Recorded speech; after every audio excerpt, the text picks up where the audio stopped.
আমার যে অবস্থা আছে ডাক্তার এই অবস্থাতে আর 6 মাস থেকে 1 বছর টাইম দিছে যে এর ভিতরে ট্রিটমেন্টটা না করলে আর ত্বক বাঁচানো সম্ভব না। আমি একটা বিরল রোগে আক্রান্ত, রোগটার নাম এক্সপি। মানে আমার সমস্যা হয় কি, আপনারা রোদে গেলে যে রোদ থেকে ভিটামিন ডি পান, আমি রোদে গেলে আমার মুখের কোষ আর টিস্যু নষ্ট হচ্ছে।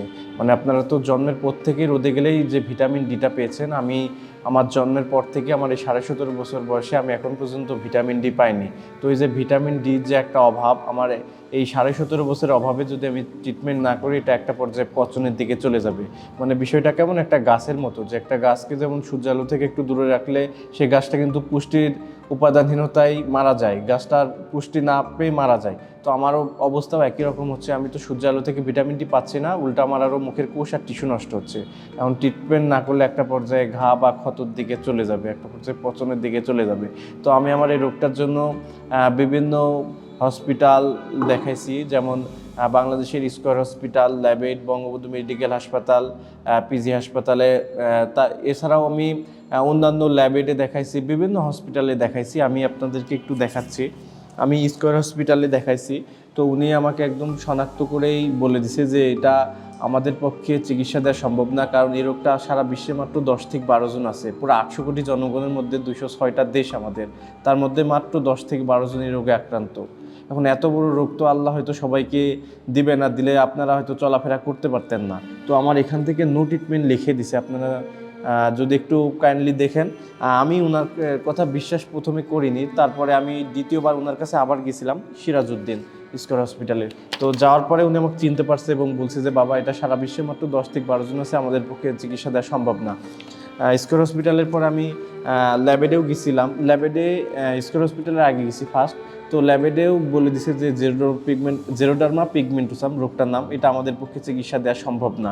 পরে আমি পিজি হাসপাতালে গেছিলাম, ওখানে মেডিকেল টিম করছে, 3টা ডাক্তার দেখছি, এ বি সি, 3টা ব্লক আছে কিন্তু, আউটডোর ইনডোর, 3জনকে দেখে আমাকে মেডিকেল টিম করে এখানে রেফারেন্স করে দিছে এটা সিঙ্গাপুর অথবা জাপানে সম্ভব। জাপান সূর্যোদয়ের দেশ, ওখানে এই রোগটা হওয়ার পসিবিলিটি বেশি, তো ওখানে গেলে ট্রিটমেন্ট আমি পাবো।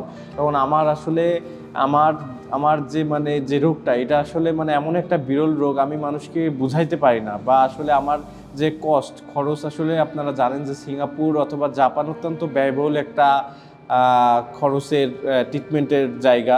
তো আসলে 40 লক্ষ টাকা প্রয়োজন, আমার একার পক্ষে আসলে 40 লক্ষ টাকা ম্যানেজ করা অসম্ভব বিষয়। আর আমার যে বিষয়, আমি একা কোথাও ফান্ড কালেক্ট করতে পারি না, বিভিন্ন অসুবিধা হয়। কেননা দেখেন, আপনারা ঘরে থেকে বা বাইরে বেরোলে কিন্তু কোনো কিছু চিন্তা ভাবনা করে বাইরে বেরোন না, কিন্তু আমার বাইরে বেরোতে গেলে মানে সানগ্লাস, মুখে মাস্ক, ক্যাপ, তারপরে ছাতি নিয়ে বের হয়। এখন এই অবস্থায় আমি একটা বাক্স নিয়ে যে কোথাও গেলে মানুষ তো আমার ফেস দেখতে পারে না, আর আমি ছাতা নিয়ে দাঁড়ালে রোদ আর ধুলাবালি লাগলে এটা আস্তে আস্তে আরও ঘা বা ক্ষতর দিকে যায়। আমি আসলে কোনো দিকে আগাইতে পারতেছি না, মানে আমি যে নিজের সমস্যা কাউকে যে বলবো সেই সামর্থ্য আমার নাই। আর এছাড়াও আমি আমার এই রোগটা বিগত 1 বছর হচ্ছে, 1 বছর পূর্বে আমি জানতে পারছি রোগটা জেনেটিক, কিন্তু আমার বেশি হয়েছে 22 সালের লাস্টের দিকে। তখন এটা আস্তে আস্তে মানে আমার সমস্যাটা তখন থেকে, আর আমি সূর্যের আলোটা অ্যাবজর্ব করতে পারি না, মানে আমার সেই সহনশীলতা আল্লাহ হয়তো দেয়নি আপনাদের মতো। তো আমি বিভিন্ন এমপি, মন্ত্রী, অনেক বড় বড় পার্সনদের কাছে গিয়েছিলাম, প্রত্যেকটা জেলার এমপিদের কাছে, প্রত্যেকটা বড় বর্তমানেও যারা রানি অনেক মানে যারা ভাইরাল পার্সন আছে, যারা অনেক উচ্চ পদস্থ মানুষ আছে, আমি তাদের কাছে গেছিলাম, কিন্তু লাভ হয়নি। আমি অনেক আশা নিয়ে গেছিলাম, কিন্তু হতাশা নিয়ে ফিরে আসা লাগছে। তো আমি আপনাদের কাছে বিনীত আহ্বান জানাবো যে আপনাদের যদি মনে হয় যে আমি আমি আমার বিষয়টা সত্য বা আমি সত্য কথা বলছি, তো আপনারা একটু যাচাই করবেন এই বলে যে বিষয়টা, আমি যে রোগটার নাম বললাম জেরোডার্মা পিগমেন্টোসাম, এক্সপি সংক্ষিপ্ত নামে, এক্সপি ডিজিজ লিখে আপনারা ইন্টারনেটে যদি সার্চ দেন, আপনারা দেখতে পারবেন আমার ফেসের মতনই রোগটার ওখানে বর্ণনা আছে। তো দেখে যদি মনে হয় আপনাদের যে আমি সাহায্য করার যোগ্য, তাহলে আমি আপনাদের কাছে সাহায্য পেতে, যদি আপনারা আমাকে একটু সাহায্য করেন, আমি আবার নতুন করে জীবনকে এগিয়ে নিয়ে যেতে পারবো। জি, আমি নিজে থেকে ফান্ড কালেক্ট করতে পারি না আসলে। আমি সূর্যের আলো মানে ফান্ড কালেক্ট করতে গেলে তো আমার বিভিন্ন জায়গায় ঘোরা লাগবে, বিভিন্ন জায়গায় যেতে হবে।